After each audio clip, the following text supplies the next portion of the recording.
Why do we snack? Because we have nothing better to do? Well, people who snack on almonds have something better to do. Almonds are heart healthy and full of energy, with the crunch that keeps you in the game. California almonds. Crunch on. This is the Best of Mike and Mike podcast on ESPNradio.com.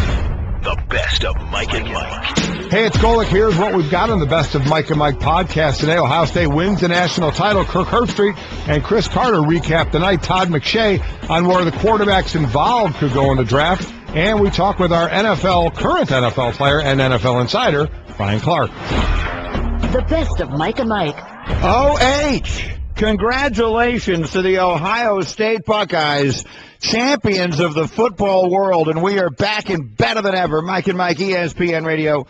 We're on your TV on ESPN2. We're presented by Progressive Insurance. Our guests today, and they will be many, and most of them will be talking about the college football game last night on the Subway Fresh Take Hotline. Congratulations on a dominating performance through the best coach in any level of football, Urban Meyer, putting together one of the great coaching seasons that you have ever seen, and a dominating 42-20 win that, quite frankly, Mike, wasn't that close. This is a game that Ohio State should have broken open multiple times early, kept turning the ball over and leaving Oregon in the game, and I was as sure as I could be.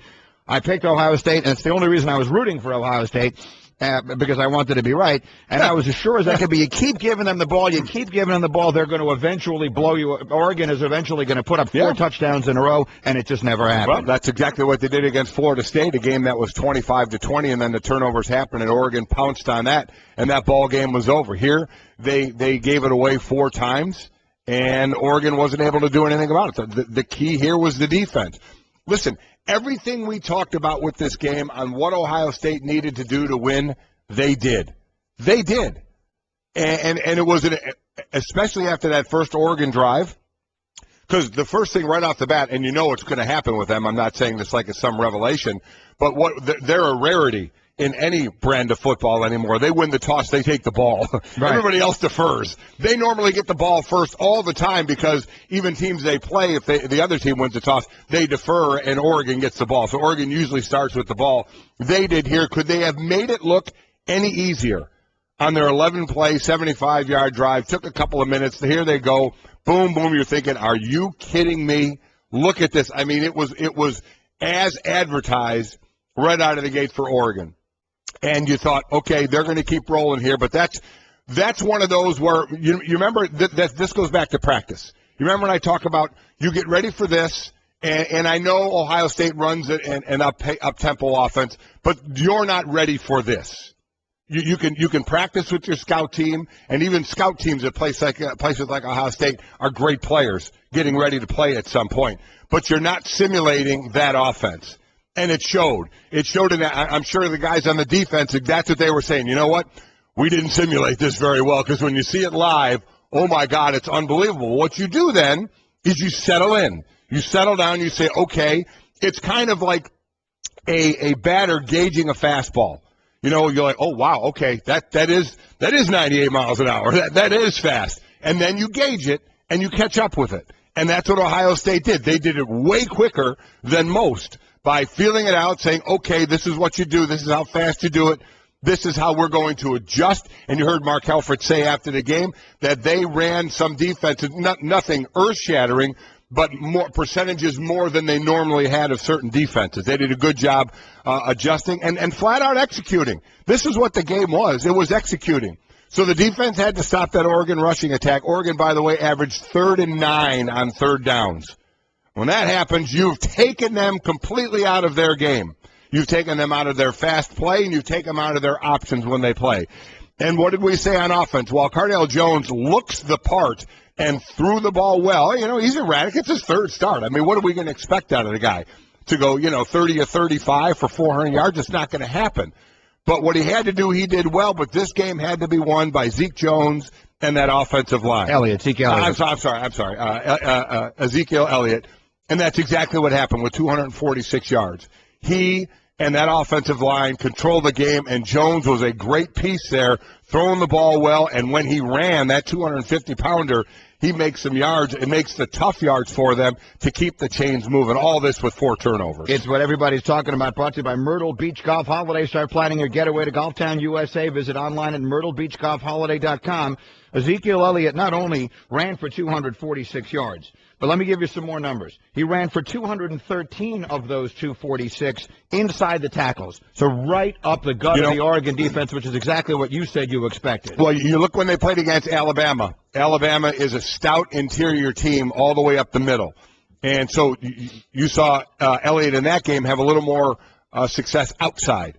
In this game, with the speed of Oregon, you thought attack up the middle a little more, and that's exactly that stat proved it out. He starts it up the gut, and then he'll break it outside. But boy, oh boy, he had plenty of room. Let me take it even a step further.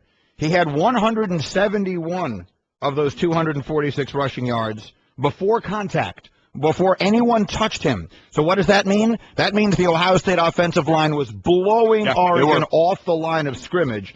By the way, that 171 yards is more than Oregon had rushing the entire night. So Zeke Elliott, without being touched, ran for more yards than the Ducks ran for last night. So the Ohio State offensive line, we're going to talk about Ezekiel Elliott, and we should. Yeah. And we're going to talk about Cardale Jones. There's going to be all this talk about Cardale Jones going pro, because, by the way, he can. Yes, he can. If he wants to. Yes, he can. And we're going to have a conversation about whether, if you just parachuted in from another planet and watched that game last night, whether you would take Cardale Jones or Marcus Mariota higher in the draft. All right? We all know what the reality of it is, but I'm just saying, if you had never seen a football game before in your life, which one you might be inclined to go with. Forget about all of that. The story of the game last night to me is Ohio State's line. I thought that at the line of scrimmage on both sides. They dominated the line of scrimmage. That's where this game was decided. Oregon beats everybody by being faster than them. And, Mike, you would have to tell me, I don't know, what negates what? Does power negate speed, or does speed negate power? Because Ohio State is so much bigger than Oregon at the line of scrimmage, and they took advantage of it. We saw it last night. So what do? If the other team is bigger than you, Oregon, look, Stanford is bigger than them, and I guess Stanford usually beats them. Gives Oregon, that's the team they have a lot of trouble with. Absolutely right. That's right. So Ohio State's size, I thought, last night was the difference. Well, you have size, and that's your advantage, but what Oregon does to counter that is they spread you out, and they try and create mismatches or holes with their fast pace, with you either getting tired, though Ohio State never was really in that position, or by everybody not being on the same page and being some open receivers. And there were some open receivers as well, but that's what it's predicated on. But when you have a defense which is big and also has some really good athletes and can stay with your guys, that makes it even tougher. But that's what wins. You took them out of Oregon usually controls the pace. Ohio State took them out of that. Because you saw that fast pace, and then you didn't see you saw it a few other times. They didn't do it as consistently as you normally see them do. 3rd and 9 will do that. Again, they averaged 3rd and 9. It's exactly what you said they needed to do, meaning Ohio State. The build-up to this game, and I'll admit, I was just mostly being a contrarian. I'd love to tell you that I'm Nostradamus and I picked this game right. I was just being a contrarian. My general experience is when everybody thinks one thing is going to happen, the other does. It's the same reason I picked New England this week against Baltimore, and I lost that as far as the points are concerned. So I was going the other way. And I know that a lot of Ohio State fans were upset with us and everybody else for positioning this as though the conversation last week was, what does Ohio State need to do to pull off the miracle of beating Oregon? And I know they didn't think it was a miracle. It's a 5-point game. It's not like it was a 3-touchdown spread. Right. But all week long, you kept saying to me the key to this is stopping them on first down. And I'll tell you what happened. Not only did Ohio State do a good job of stopping them on first down, but Oregon did a pretty good job of stopping themselves. Yes, they had did. Some drops, some uncharacteristic mistakes that really hurt them, because that, like we say about Chip Kelly, that offense is all well and good when it's going. Yeah. But when you punt 3 times in the first quarter, now you've had like 11 seconds of possession, and that really hurts. Look at the momentum that was going on, and then all of a sudden, 3rd and short, drop ball right at the first down marker. Now you're punting. The long pass to Stanford, and he drops it down the field. I mean, another 3rd down. That would have been a huge gain, but both of them keeping the drives going. That's what Oregon is all about, and who knows at that point when it's 7-0 or it's 7-7, what you can do when you can open up. That's Oregon's game. Put 14 on you before you score. Against Florida State, put 20 on you before you score. And you saw them in the second half, down 21-10, put 10 on Ohio State. Now it's 21-20. You started to think, Okay, maybe here they go. But then that rushing attack absolutely positively took over. Elliott scores the last 3 touchdowns of the game. Running the ball really, really impressive. And the key, one of the other keys, we talk about this defense, move it down the field, red zone defense. Now, this is a downfall of spread offenses, of teams that love to use the field to their advantage. Well, what happens in the red zone? The field shrinks. It's no longer your advantage. So now you go into the red zone 4 times, you get 1 touchdown, 2 field goals, and 1 time you get stopped. I didn't have a problem them going for it early, 4th down. That's them. That's what Oregon does. So it's not shocking that they did that. I had a little more of a problem with them not going for it 4th down in the 4th quarter of that game, down 15 points. Yeah. They went for it on a 4th down in the first quarter against Florida State. Exactly. That's what they do. So them going for it, and credit Ohio State. What a great stop that was. You saw the kid just trying to reach for the end zone, and they're pulling. It was a great stop. It was a great defensive stand. So that's it. 4 trips in the end zone. You're pulling out 1 touchdown, a couple of field goals, and nothing, and turning over on down. So you're not getting it done in the red zone, and that's exactly what Ohio State was doing. It's a dominating performance for Ohio State, a well-deserved national championship, one of the most unlikely scripts we've ever seen written in the history of college football or of any sport.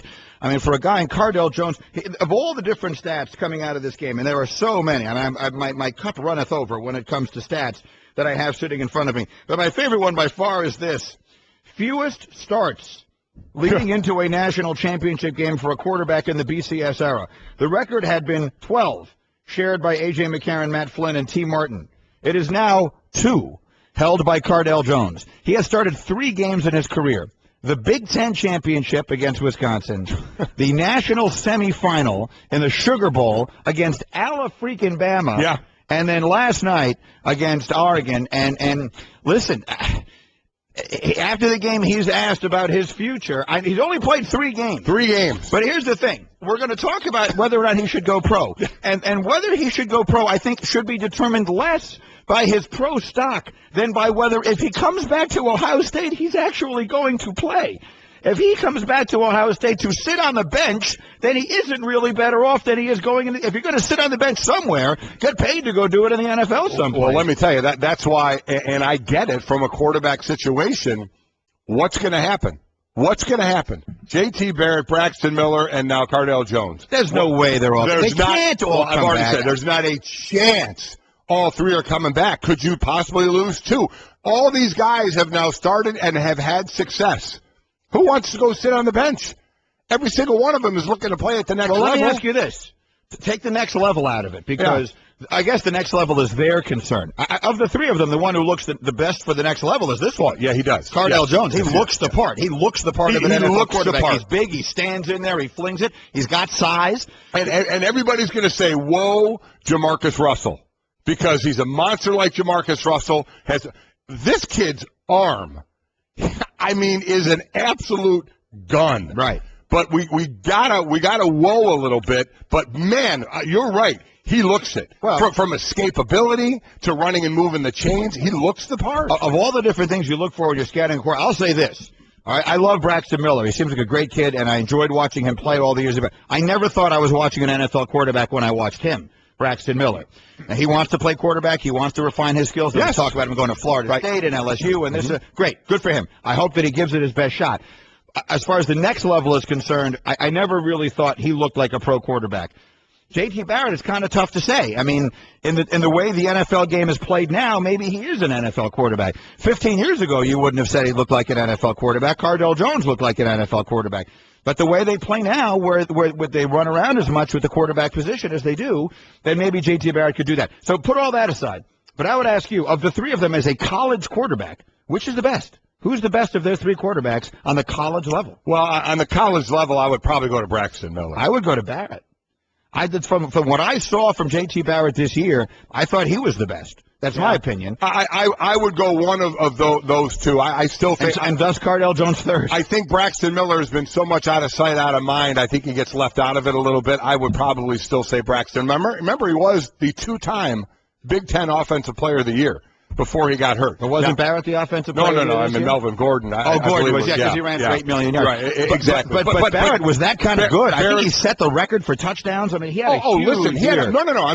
When I say this, we're splitting hairs. It's not like I'm putting one on the field and say the other couldn't start anymore. So understand that. We're splitting hairs.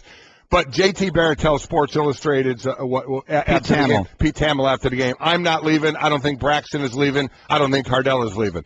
J.T., that's the right thing to say. I'll take the under. There's not a chance that's happening. All three of these guys have tasted success now, and they're going to want to go start. Now, for some, when you leave, if you leave, you're going to have to sit, okay? And so, depending on your situation. So do you want to go do that and wait to play? Or here, someone's got to sit on the bench.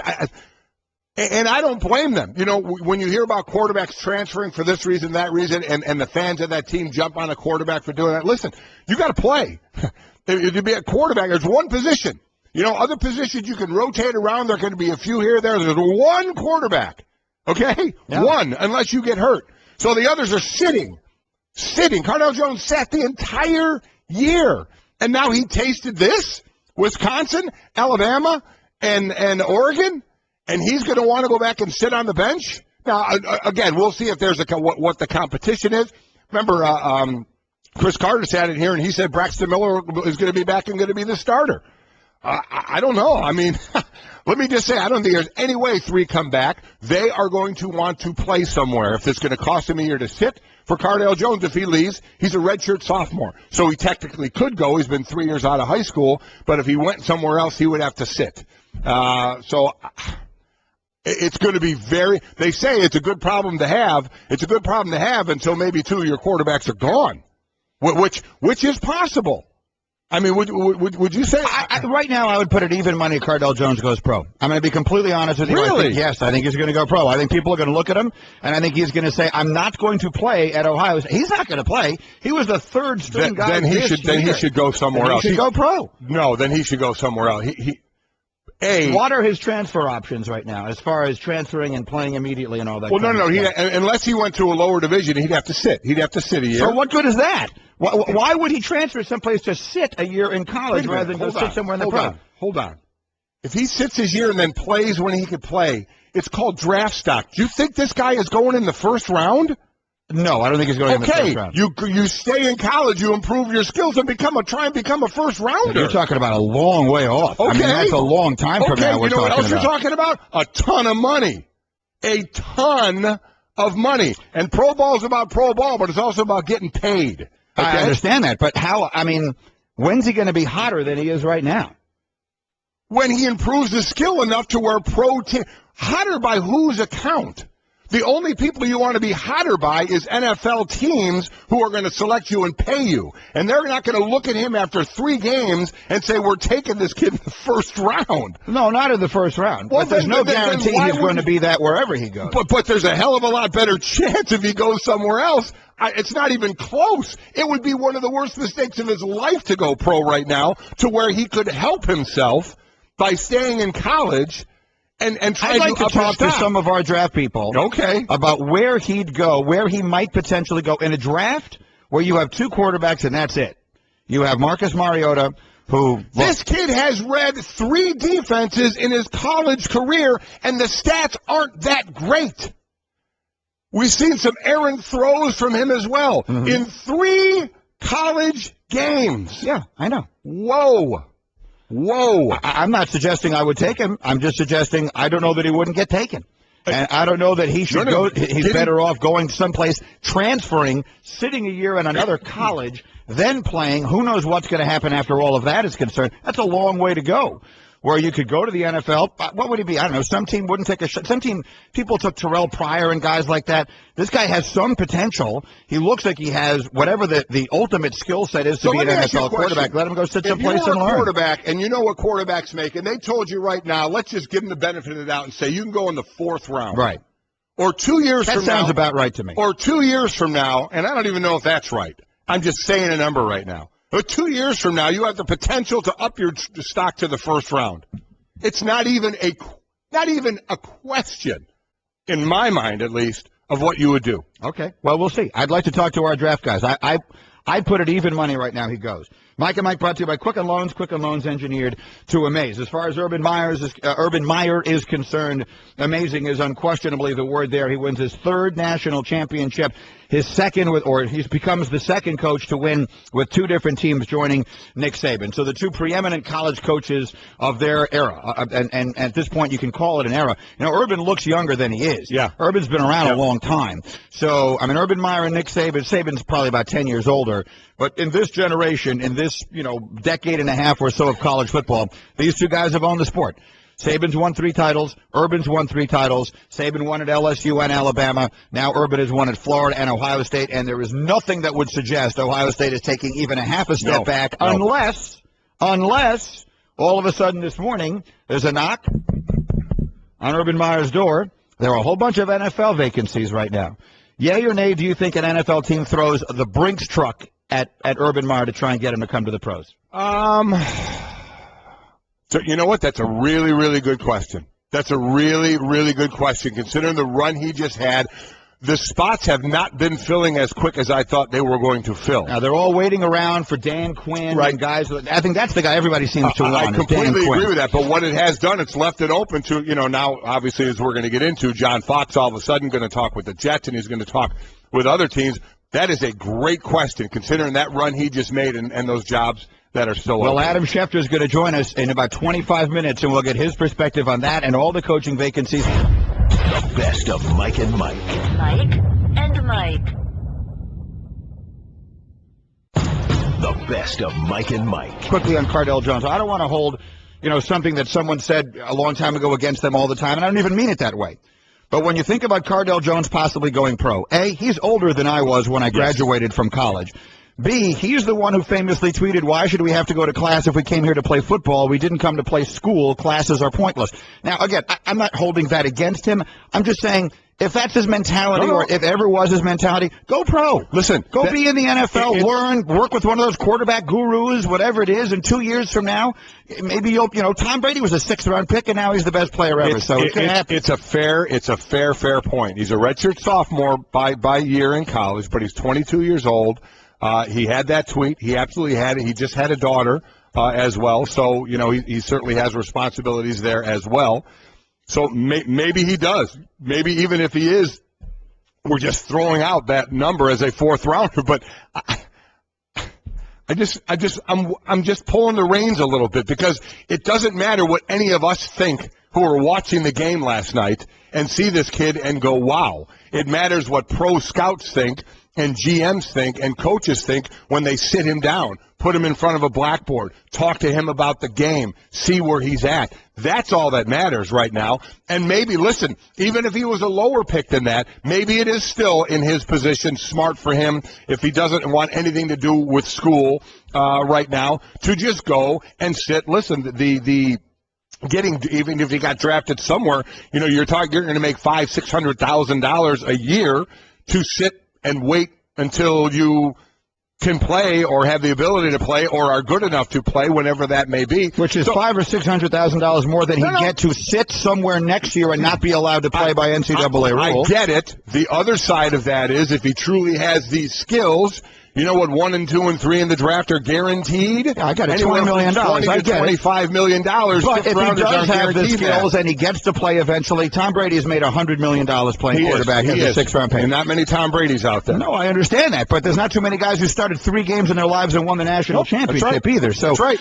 We'll see. Look, all of this that's for down the road. But I would love to hear, guys, whenever McShay or Mel or one of them is awake, and I don't want to, obviously it's 5:30 in the morning in Dallas and everybody's working late last night. But I'd love to hear from one of those guys this morning on what the presumption would be if a guy like this, the big quarterbacks in this draft are Winston, who I think is going to rise, Mariota, who I think is going to fall. And his performance last night doesn't help. I didn't think he was awful last night. No, I don't think he wasn't awful great. Last night. And then there's the kid from UCLA, Brett Hundley, who's good. Is he a 1st-round pick? No. A late 1st-round pick? Is he a 2nd-round pick? I think it might maybe even later than that. This is a 2-quarterback draft. Now, certainly you find that gem somewhere, someone who's going to produce, but and we'll find out who that is. But no, it is not a very deep draft. So while I say no, go back, there are certainly reasons Why? From age to, again, he has a child, so he has other responsibilities. That tweet, you have every right to bring up that tweet. He tweeted it. You know, he was a little younger when he tweeted it, but he tweeted it. Doesn't sound like he wants to have anything to do with school. Now, I don't know if that thought process has changed after this. I have no idea. So there are other circumstances to wonder, hey, just go pro, start to earn that paycheck, and go from there. But he does have the potential, if he's this good, maybe down the road to be one of the top guys in the draft. We're Mike and Mike, presented by Progressive Insurance. More independent agents sell Progressive Insurance than any other brand. Find an agent at Progressive.com. Now that's Progressive. All right, let's go through some of the sound from last night. Let's start with, let's hear from some of the people involved. Let's hear from Cardale Jones. Let's give him a little love, as he's the winning quarterback last night, again, after only 2 starts prior to that in his entire career. Here we go. Here's Cardale Jones last night on Urban Meyer building a program with the Buckeyes. He means a lot to not just us as players, but the program and the university as a whole. Because when he first got in, as far as the head coaching job, his first team meeting was actually my first day on campus as well. And the way that he just attacked the team and basically let us know, you know, it was a time for a change. And it's starting from the top with the culture of the program. You know, he's one of those guys. Listen, he's been successful wherever he's gone. He's one of those guys that walks into a program, and we always talk about respect of a coach. It's instant with him. And you buy into his system and his ideas and his philosophy right away because it's proven. And you'd be a fool not to. I mean, the guy is upper echelon. There's no doubt about it. Mark Helfrich, terrific coach at Oregon. You know, sometimes you lose this game and people start diminishing what you've accomplished. They're there every single year. They've won a ton of football games. Obviously, they fall short in the big one last night, but he's a good coach. And Helfrich last night talking about the coach that beat him for the national championship. Extremely impressive, and I said that coming in is what he's been able to accomplish on the field has been whatever those adjectives are or descriptives of the guy, you know, an icon, a Hall of Famer. You know, Ohio State, again, is a tremendous program with a very proud tradition, and he's added to it. Well, listen, Helfrich was an assistant on the Oregon team when they lost to Auburn. I heard someone ask him in the post, how does this one feel compared to that? He kind of chuckled. I mean, you lose them. You lose a national championship game.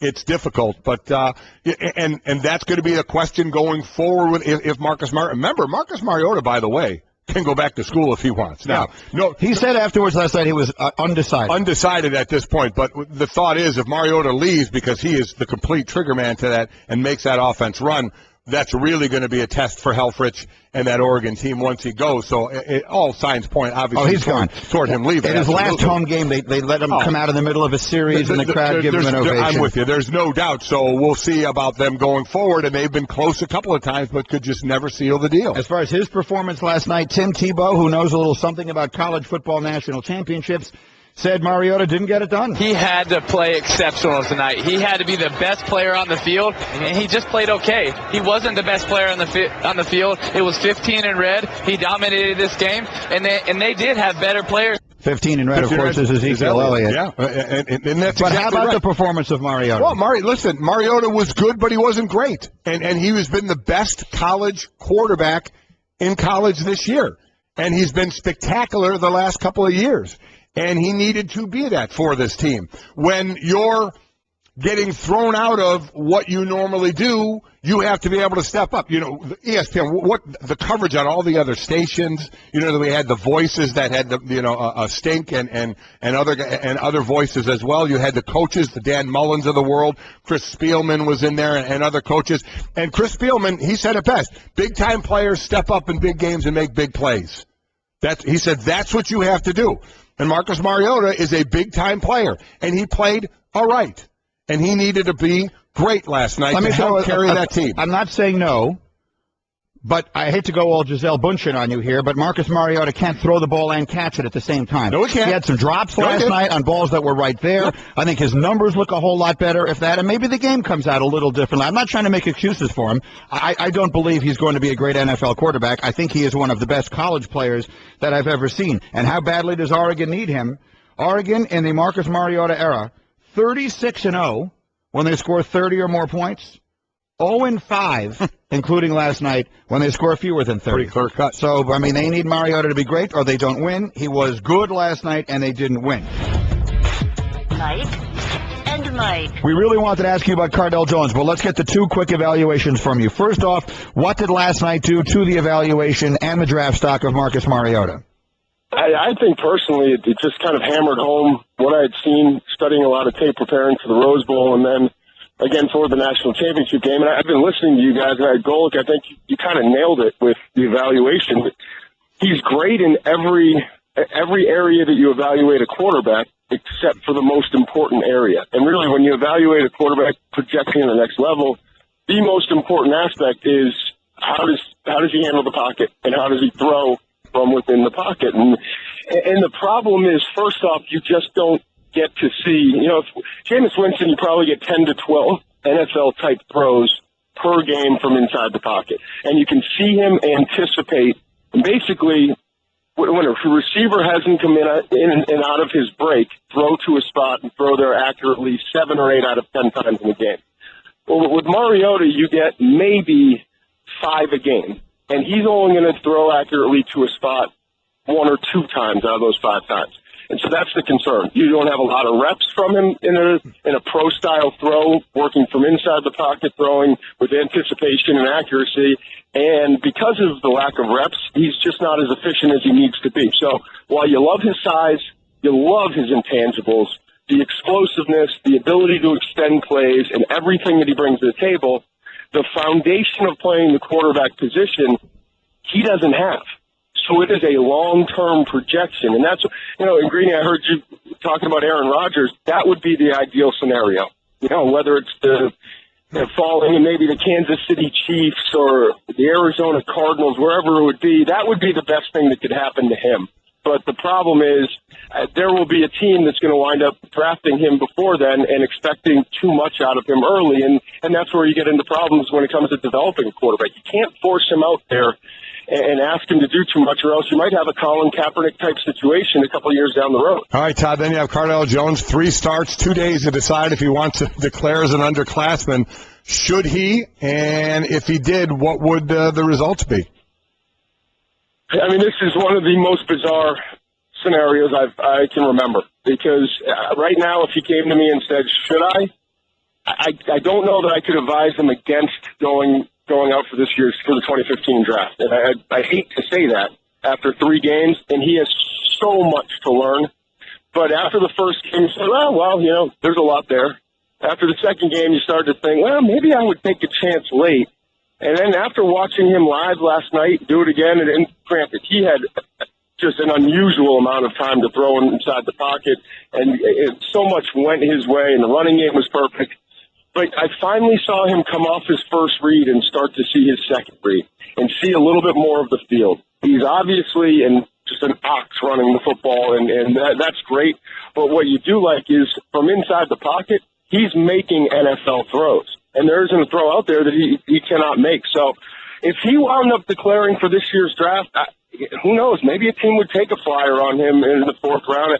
He's just an extremely raw version of Ben Roethlisberger at this point. It's going to be very interesting to watch. And again, the shame of it is he has 48 hours basically to make that decision. I know, and the league needs to. This can't happen. I mean, the league's got to start to adjust its rules, because giving a young man 48 hours to make the most important decision of his young life, it just doesn't make any sense. McShay, travel safe. Thanks a million for making a few minutes for us this morning. We know it's a very busy morning. The best of Mike and Mike. Mike and Mike. Enormous analysis and perspective all through the season, and especially this morning from our great friend Kirk Herbstreit, who joins us on the Subway Fresh Take Hotline. And Herbie, before we start getting into any of the particulars, as one who really is probably the preeminent voice on this stuff on a week-in, week-out basis, for those who don't follow it as closely as others, can you go back to just how unlikely, bordering on preposterous, this story would have sounded first when Braxton Miller went down, then when they lost to Virginia Tech, and even what feels like, 5 weeks ago when J.T. Barrett went down? Well, I think it's a movie script. It's every year you see a team crown a national champion, you can go back to a moment or two where there's a fork in the road in their season. They're going to take a left or a right, and the things fell in place, and a team goes on, and of course they win a national championship. That happens every year. But to think that this team, what they faced, even before the injury to Braxton Miller, they lost 4 offensive linemen. They lost Carlos Hyde. They lost 2 first-round picks on the defensive side, Bradley Roby and Ryan Shazier. And then 12 days before you have 4-year starting quarterback and a Heisman frontrunner and Braxton Miller taken out, equivalent to Oregon losing Mariota, Florida State losing Jameis Winston, taken out. And they put in a guy nobody ever heard of in J.T. Barrett. He then, of course, becomes a Heisman candidate himself and becomes the reason they're potentially in the Final Four. Then he goes down in the last game, and you got to put in your third guy who has a lot of raw ability but never really played a game. He sat around for 11 or 12 weeks. Now he's going to step in. He doesn't miss a beat. If anything, he gives them a different element with the vertical passing game, and they go out and beat Wisconsin in a Big Ten championship game, and then Alabama with Saban having 3 weeks to get ready. This kid just plays better and better. And then the offensive line that was a weakness against Virginia Tech. Nobody really talks about that. I mean, everybody laughed about Ohio State losing to Virginia Tech at home with that offensive line, 3 of which, by the way, guys that started last week in a playoff game. You didn't just lose random guys. They lost 4 guys that were really good, 3 studs. And they finally build some continuity along the way. They become a force up front, as we saw again last night. And then they go out and just continue to raise the bar against a very athletic team in Oregon and really just assert themselves and dominate the football game physically and athletically. Yeah, it's a storybook. It was an amazing finish, as you said, to an improbable season. And if Urban Meyer wasn't already a guy that people had greater admiration for and an appreciation for what he's accomplished as a head coach, last night was truly Urban Meyer at his finest, in his finest hour as a head coach. So getting ready for this game and calling a game, you get a lot of access, obviously, to players and to coaches and talk, and you watch a lot of tape. And I would, on the field before the game, and I know doing that, I would kind of get a feel for the game, just as I'm sure you do, before a game even starts. So the build-up to this, talking to players, coaches on the field before the game. So going in the booth before the game started, what was your feel going into this game? Did you feel you were looking at one team more than the other that had maybe an advantage? Mike, that's a great question. I think I and a lot of other analysts that we have, I think we felt that Ohio State was probably better than Oregon in almost every other position. If you kind of looked at them on paper and you said offensive line and group of receivers and secondary and linebackers and defensive line and across the board, the one spot in the wild card was quarterback. And the reason Oregon had a chance was Marcus Mariota, and the equalizer has always been, not just this game, but is the system and the tempo and the variety of looks and all the chaos that they create. That's their equalizer. Yes, Chip Kelly. I mean, every pregame warm-up, I've told you guys this, they would go through it athletically, just looking man-to-man. He'd look at USC at the other end or LSU or whoever it was, and he feels like, well, we just lost another pregame. We just lost another pregame warm-up. But then they would go out and they'd win these games. Well, that's the thing we didn't know the answer to until we watched it play out. In the first series, they moved the ball right down the field and had Ohio State's defense. Their heads were spinning, and it was kind of like that. That's Oregon. That's what they do to people. That's what they did to Florida State. And then they had a few drops and some mistakes, and Ohio State, meanwhile, was making some adjustments, and obviously the game played out the way it did. But you kind of, as I said, you kind of had to feel Ohio State, after the way they played against Alabama, I think they opened up a lot of people's eyes that wasn't just an accident. That was a big, athletic team with a quarterback who had a live arm and a lot of confidence. And again, that's kind of how it played out over 4 quarters last night. Mike and Herbie on the Subway Fresh Take Hotline. He's brought to us this morning by Allstate. Are you in good hands? So let's get into some specifics. We talked a lot during the week, and Mike in particular, to your credit, Golick, talked a lot about how the key against Oregon is to get them into third and longs. And that means great discipline and good defense in every way on first and second down. What specifically did Ohio State do right defensively against the tempo and the offense that put Oregon in all of those third and longs? Well, I think early, in my opinion, I think Oregon had a nice plan And I think after the first drive, they get the ball back, and they're up 7-0. Mario's going. They have a critical drop on a 3rd and 3 right around midfield. They end up dropping, and then they have to punt. Then they get the ball back, and the young man from Cincinnati, Ohio, had a big play on a 3rd and 12, and he dropped that. That was a big game for them. All the while, what we didn't know yet at the time, Ohio State was kind of defensively, I think, getting a little accustomed to it. I said it during the broadcast. It's like a shock to your system when you prep for it and they simulate it in practice, and then you see it live. And here comes that speed that doesn't look the way it did in practice. And the execution that Mike and I talked about when you play a service academy, it's hard to simulate that. So I think there was a little bit of a shock. But then they kind of settled in, made adjustments. Luke Fickell and Chris Ash deserve a ton of credit. And then I think that defensive line just got physical up front. And that's kind of the kryptonite to this system. How do you beat Oregon? Over the years, what's the key? They're going to read one of those guys on the defensive line.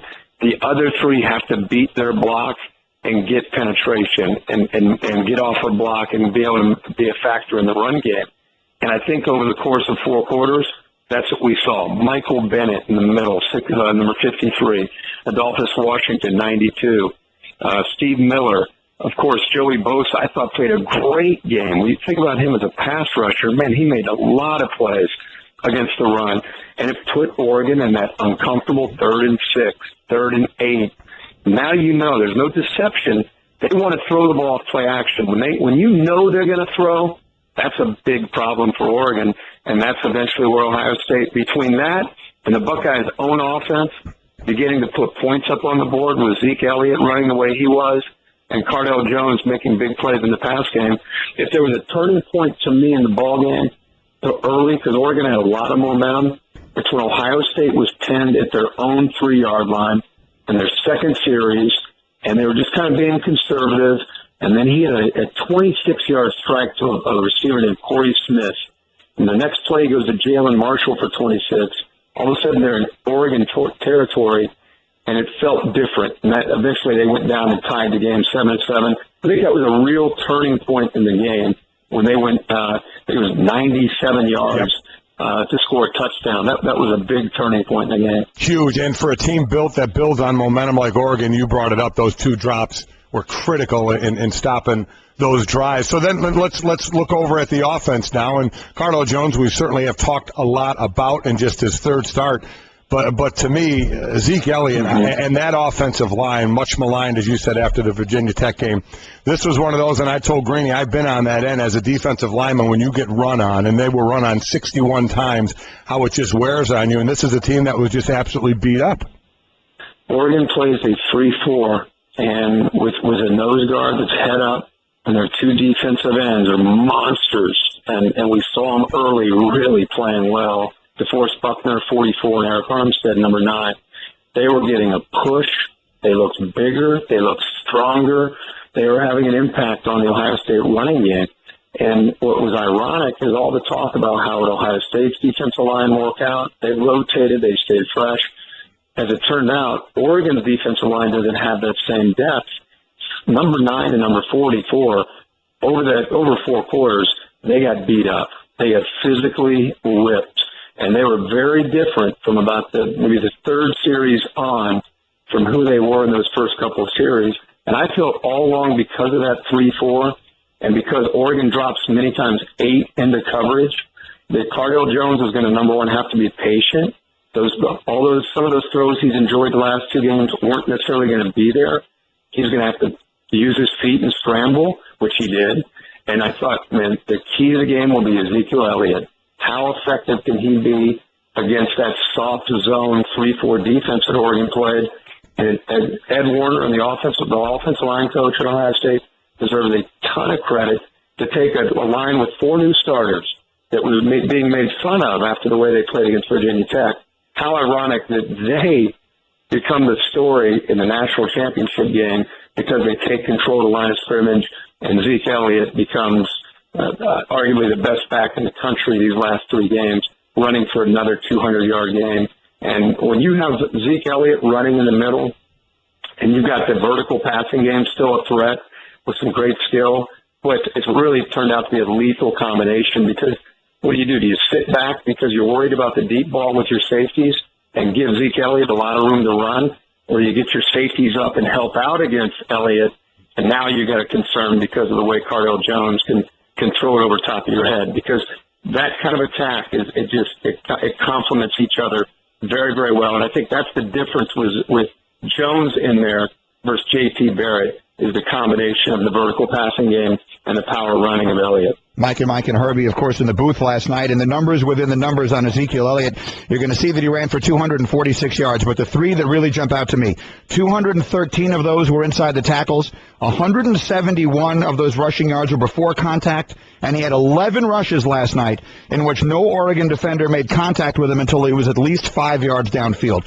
So the Ohio State offensive line blew Oregon off the ball, and that's where they take advantage. So, Herbie, let's get then to the 2 individual players that we're talking about a lot this morning. Let's start with Mariota, the star. Maybe not his best night last night. It does not diminish what a magnificent college career he had, but it certainly will add to some of the questions that already existed about him, projecting him to the next level. Assuming he does go pro, and all expectations are that he will. What did you think last night did for his draft stock, and overall, what are your thoughts on Mariota now going forward?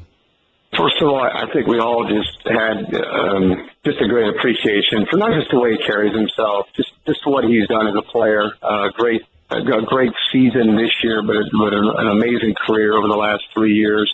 Last night was not his night. Last night, if that's your first real time, really taking him in, it's easy to say, oh boy, so much for Oregon, so much for Mariota. I will always, if he steps out and goes to the NFL, I'll always have such appreciation for him as a player.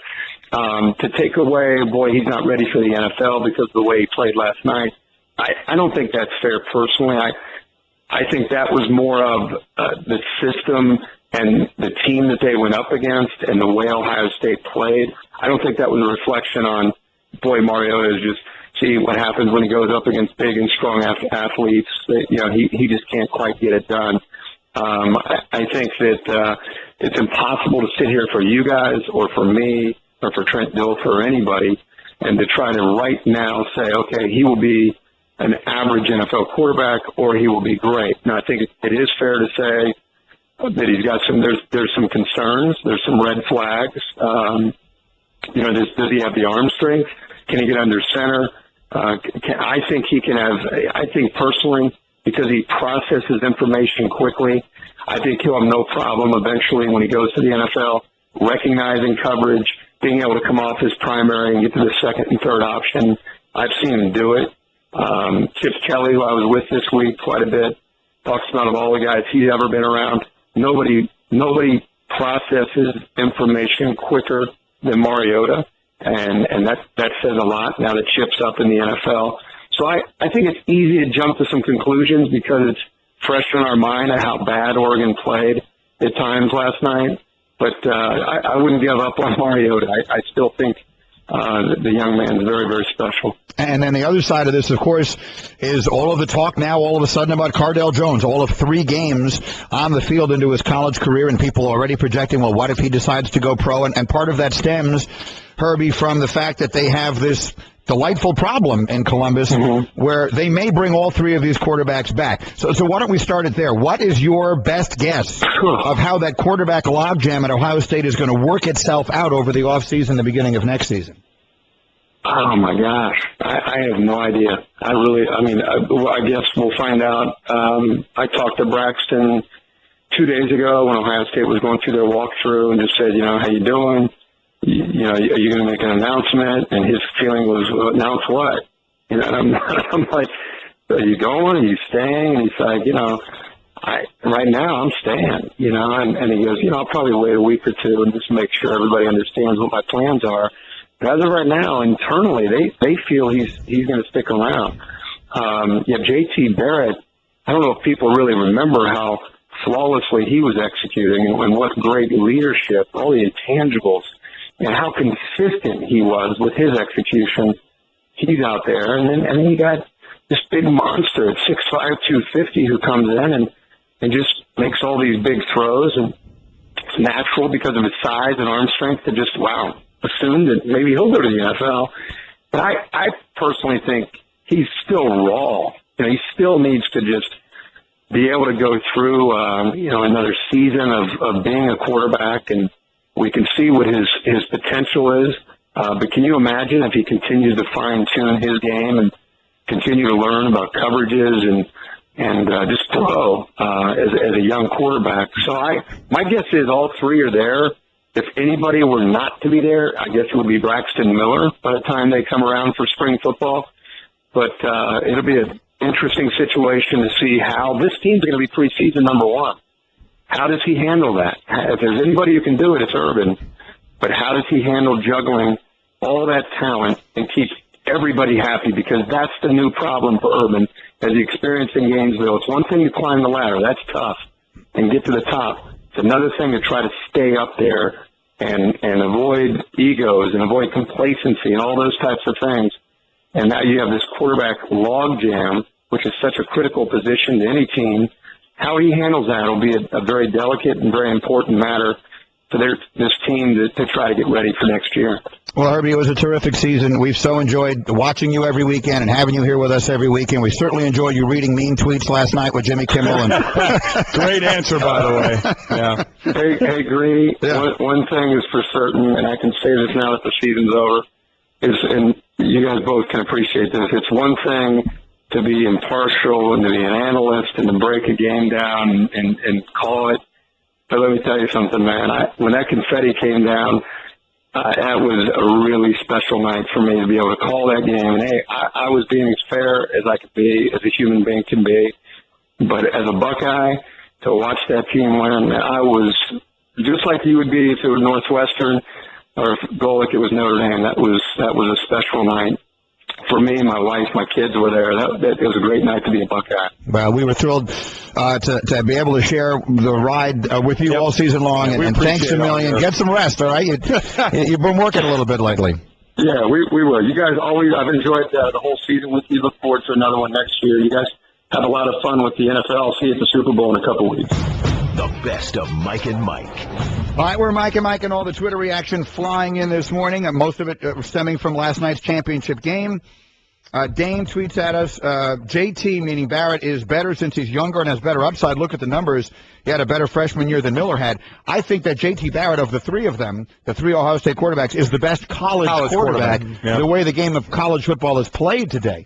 Cardale Jones, I think, you're basing it on 3 games, but as far as the measurables, he's the one who looks like an NFL quarterback. Let me tell you, the interesting thing for me is Urban Meyer's meeting with all 3. What are you saying? Well, I have no idea. What's the sell job to all of them? I can't believe all 3 would come back. Do you go in and even try to sell all 3 and give yourself that headache, though, of picking a quarterback or trying to figure it out? Maybe you tell Cardale, hey, listen, right now your value's up in the league. You might get an opportunity to go. You should really explore that. You don't push him out of the door, but you at least say, hey, man, really go look at it. Well, that meeting better come quick because he's only got 48 hours to do it. The 2 factors on Miller are A, he's the only one who can transfer and play immediately. Mm-hmm. So if he wants to do that, he can do it. The other 2 have to B, I know he wants to be a quarterback, and God bless him. He keeps saying that, and I'd love to see him take that shot. But I think the projection of him to the next level is not as a quarterback, so maybe he comes back at Ohio State and isn't the quarterback and tries to prepare himself to become an NFL player that way. Because if his goal is to be an NFL player, from what I hear from people, he might have to play another position. But watching that team, where does he play elsewhere? You're not going to play running back. Right. They have a running back. The receivers are good. If he doesn't play quarterback, where does he factor in enough on that team to show the NFL I can be effective at another spot? I don't know. That's a tough spot. It is. For the coach, it's a wonderful problem to have. For the players themselves, not such a wonderful problem to have. I know LSU, we could always use a quarterback. Their third string was better than all of ours. So, hey, guys, if you're looking for a place to go, man, we have great food. There was some talk. There. I can't eat that way for more than a couple of days, though. I go into gastrointestinal spasm. That'd be the great world to be in. Smokes. Very quickly for both of you on the college game. I want to get back to the NFL with Ryan, but I'm seeing more and more of it coming in on my Twitter feed. Did either of you have a problem at the very end of that game? Ohio State gets a first down when Oregon jumps offside. Oregon's not calling timeouts. The game is clearly over, and they score a touchdown rather than taking a knee. I've seen a lot of people have a problem with it. As former players, do either of you have a problem with it? Nope, not one bit. I didn't even think about it when they scored. Not a bit. I guess if they'd have ran a reverse or a double pass and did something like that, that's rubbing it in. We're giving the ball right up the middle. Get your linemen, get your linebackers, get your safeties, and stop us from scoring. If you don't want to be embarrassed, stop them from scoring. Never even entered my mind. And if I were Oregon, it was the last thing I'd be bringing up. You just got basically beat up in that game. And I don't know that they did. I'm not bringing it up from them. I'm with you. But I guess I'm asking you this: if you're the coach, I'm with you. I'm not hideously offended by it. But if I'm the coach, I am calling for a kneel down. I mean, there is no reason to go in there and score. That's fine. And if you call for the kneel down, that's great. You call for a run up the gut, it's fine. No issue either way. Yeah, I agree with that both ways. Okay, Mike and Mike, Ryan Clark is here. Very quickly, because I want to preview the championship games with you. But as far as the New England ineligible receiver whole scenario that we saw that John Harbaugh was all upset about, it's something as a fan, I must admit, I've never seen that before. We've all seen, eligible receivers come in. They obviously came up with some very new wrinkle here, and it worked enormously well. As a defensive player, what did you see? Do you have any issue with it? It's tough because you're taught a certain way by the rules everybody plays by. So you kind of figure, okay, this is the way everything's going to do. When they line up, this is what it's going to be. And I think Harbaugh had a right to be mad. You had a right to be upset because it's something that you aren't expecting, also something you aren't prepared for. They find new wrinkles. Maybe call down old Nick Saban and say, hey, man, what's some things you're doing down there to get some guys open? And so, you can be upset. It wasn't called in the game. It was effective for New England, and you have to live with it and play with it. Is there anything they can do now? Now, as a D lineman, we're not noticing these things, but as a defensive back or a linebacker, so tell me the process here. The referee does announce Shane Vereen is ineligible. Yes. So from that point on, what then do you have to look at? And I know you didn't have a lot of time, but that's not the fault of the Patriots. I think the first thing is when we practice on guys being eligible. We get a lot of 75 eligible in this play, 64 eligible in this play. I have never one time in 13 years practiced this guy is ineligible. 34 is ineligible. Right. Yeah, I've never once practiced that, so I really don't even know the drill. I think for me, when seeing that he isn't eligible, I look now to try to find the eligibles and make sure you're matched up on those guys. You kind of then treat Vereen like an offensive lineman, like someone who can't receive the ball, and you match up on the other guys. But like I said, having not run through it and not having that time, it's hard to say what you'll do. And let me ask you both this. Mike, I'll start with you because you and I spent a lot of time on it yesterday. Did anything that you said or thought about Peyton Manning change when we heard the news later in the day that he had the injury that was more significant than they had been letting on for the last few weeks? I still thought he was coming back next year. That didn't change, and I think this would add to it. Nobody thinks of going into the season, well, I'm going to be dealing with a torn quad at the end of the year. You think you're going to get through healthy knowing there's going to be some attrition during the year. So, I'll stay with my thought. I think he'll be back next year. All right. Okay. We have a quick thought, Ryan? No, good. Okay. Then let's get to the games this weekend. NFC, we saw Aaron Rodgers stand in again. Paul, who's doing our research for us this morning with a stat I hadn't seen before. Aaron Rodgers was 3 for 7 for 40 yards against the Cowboys blitz. He was 21 for 28 against standard pressure, which goes back to my belief that Dallas should have found a way to put more pressure on him. Seattle will do that. So with Aaron Rodgers as compromised as he seems to be, what are your thoughts with him now going up against the Legion of Boom? My first thought is I would like for him to throw the ball to the right side of the field. Yeah. This week and not do what he did in week 1. You have to utilize the whole field. No way you can do that. Yeah, again, right? you just can't do it again. You take a half of the field away from your offense coordinator and your offense. Secondly, if you look at what Seattle does defensively, they don't bring a lot of pressure from the linebackers or from the safeties. It's a 4-man rush. It's a lot of cover 3 where where Cam Chancellor can roam around, play the hook in the flat. And so I'm looking at Aaron Rodgers and saying to myself, how is he going to get out of the way of Cliff Averill, of Bruce Irving, of Michael Bennett? And I can't see a way. I can't see a way that he's as effective as he was against the Dallas Cowboys. Also, guys won't run as open against the Seattle secondary as they were last week. It's going to be extremely tough for those guys to move the ball. You have to hope that your cornerbacks on defense are able to match up with Seattle enough that it's a low-scoring game. That was my question. Randall Cobb and Jordy Nelson. Now, Jordy Nelson has some size, so if Seattle wants to get physical, it seems he could play with that. But that was my question. of their ability, because if there's going to be pressure, Aaron's got to get rid of the ball, of those guys' ability to get some space between them and the defense. I think it's going to be extremely tough. If you look at what Carolina was able to do, a lot of balls went to Thurl Simon. He was a rookie. He was a guy who was a backup all season. So they threw a lot of balls that way. They actually did try Rich, really without much success, though. So coming into the game, they had to develop a game plan, I think, of quick throws, of trying to use Eddie Lacy as much as they can in the run, and take some air out of the ball, and also maybe some air and steam out of those secondary guys who really lead this defense by their enthusiasm, by the way they play the game, by the way they go out and continue to make plays. Everybody feeds off of them. So don't give those guys those opportunities in the back to make those plays. I also am working on a report that says that Cam Chancellor is not actually a human being, but he actually came from the planet Krypton, because I've never seen anything like that guy in my entire life. You know what's amazing is I text him after last season, and I said, man, that's like the run you had in the playoffs last year. I said it was the best play I've ever seen by safety, and more or less a safety your size, because he's a very big man, but he was all over in pass coverage, all over in run. And he's the guy who gets it going. He's their captain.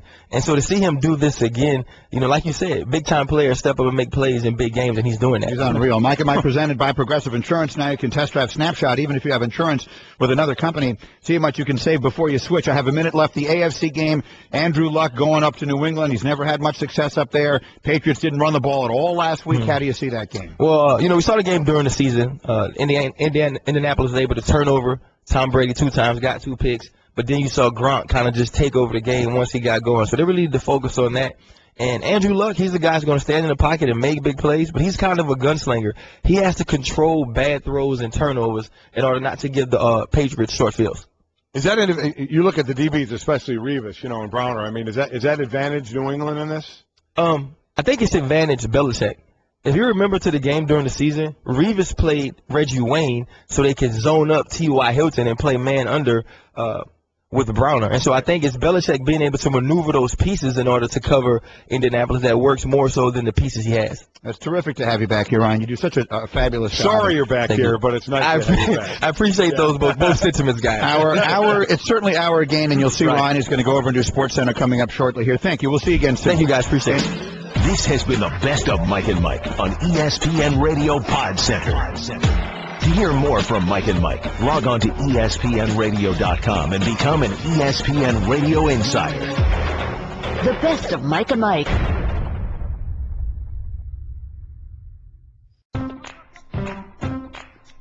Why do we snack? Hunger? Taste? Because we have nothing better to do? Well, people who snack on almonds not only have something better to do, they're doing it. Almonds are heart health for those with heart. Packed with energy to keep up with anyone. It's that one-of-a-kind crunch that promises to keep you in the game for a long time to come. California almonds. Crunch on.